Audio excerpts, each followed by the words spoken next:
What's going on, everyone? Matic here, and welcome to part 2 of learning on how to punch with basic feet work. As a quick reminder, the original video was going to be like a 25-minute long video, and I decided to cut that. This part 2 series is from the middle part of the original video. So if it kind of starts out a little bit weird or something like that, that's why. Okay, so let's get into it. Okay, so the second step we're about to do is the step through.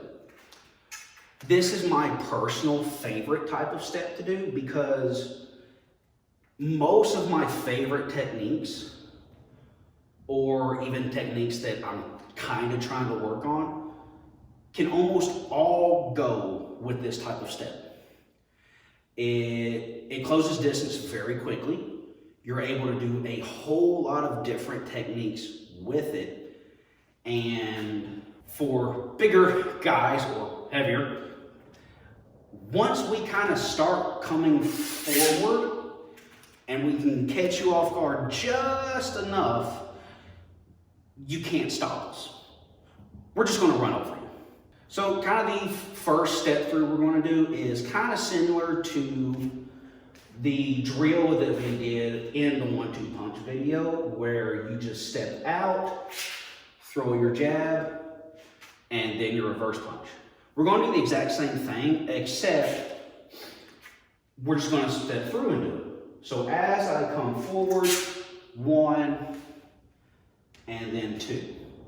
Come forward, 1, twisting out this back leg, landing, and then 2. So I'm coming forward, 1, 2, 1, 2. Okay. From here, 1, and then 2. Again, making sure, it's very easy for this one to go 1, 2.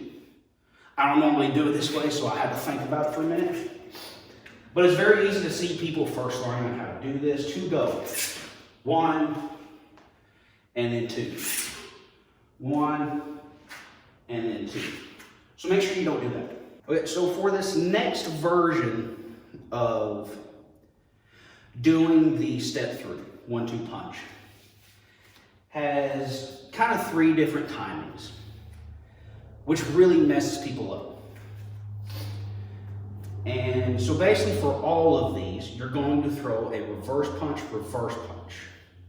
You're still going to be doing this, one punch then the other, but every punch is technically a reverse punch. So the first one we just did for the step through was a jab, a backhand jab. Okay? Backhand jab and then reverse. For this one, from here, I'm going to throw a reverse punch. Even though I might not be close enough to my opponent to hit them with this, I still want to put it out. I could technically be doing something else with it. But from here, I want to go reverse punch, driving this back leg down, which makes me face my opponent like this. Almost like now I'm about to run towards them. That's kind of the really cool part about this particular one. So I'm going to take my back knee as I punch, turn down, boom. Now from here, again, this stays out. Even if I haven't hit him yet, by the time I step, I'm touching him at least. Then from here, I'm going to drive this knee down, boom, and punch. So I'm going to reverse, boom, step, land, reverse, reverse, step and land, and reverse, and pull back. So the timing for this one is punch, punch, step, punch. Punch, step, punch.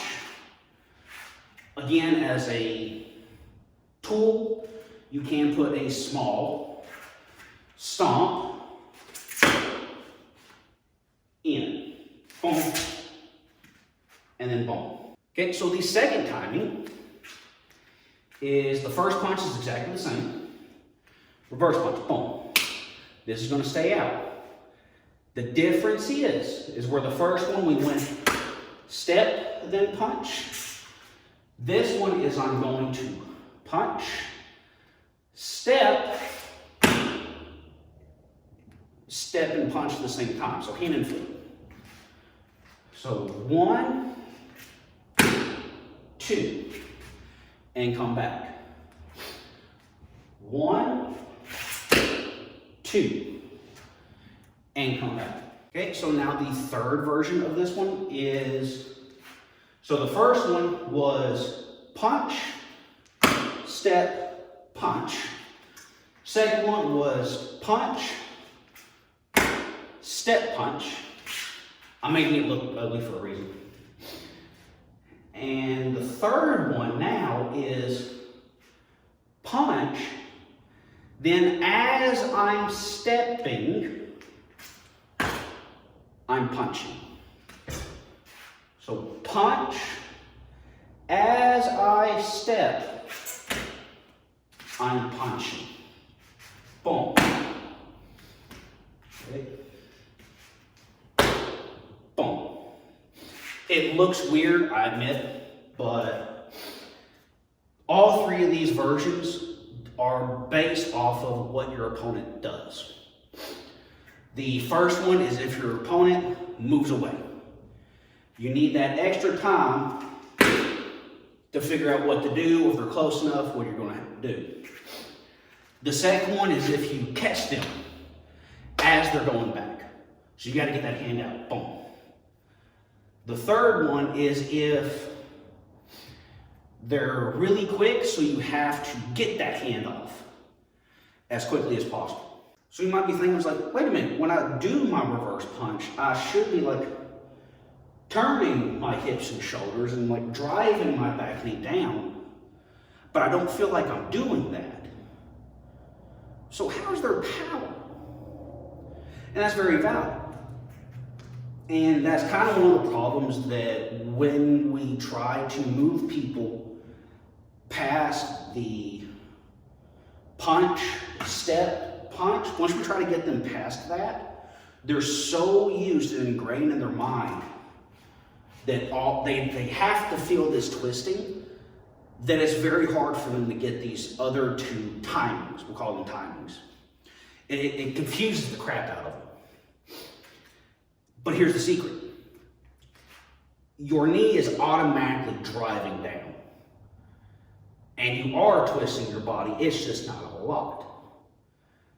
But we're also using moving forward momentum to add to our power. Where the first one is I'm stationary, boom, and I'm throwing all that in. The other two, I have my body mass moving forward as well. So the power is compensated as we do it. And this is also why I said that from here, notice my back leg as I come forward. I still have a little hip twist. This is still turning, boom, and my back knee is driven down. So all the important stuff is happening. It's just happening smaller, and I have forward momentum to go with it. So the power's still there. But this is a huge information dump that takes a lot of time to try to figure out. Just doing one version of each of these three steps and having it feel normal and smooth is not easy. And I've been training for 22 years now, 22 and a half. And if I don't work these drills myself, they start to feel weird. So make sure that you focus on one. If it's just learning on how to do one version of the push step 1-2 punch, that's fine. If it's doing one version of the step through or one version of the cross step, that's fine. Figure out what works for you. Personally, I love the step through. It allows me to do a whole bunch of things, and it's great for fat people. But work on it, try to figure it out. If you guys have questions about it, ask me down in the comments. I'll try to explain it a little bit better if I can. Or hey, I'll just make a separate video just for you. So, hope you guys have a good one. I'm Matt, and I'll see you next time. Yo!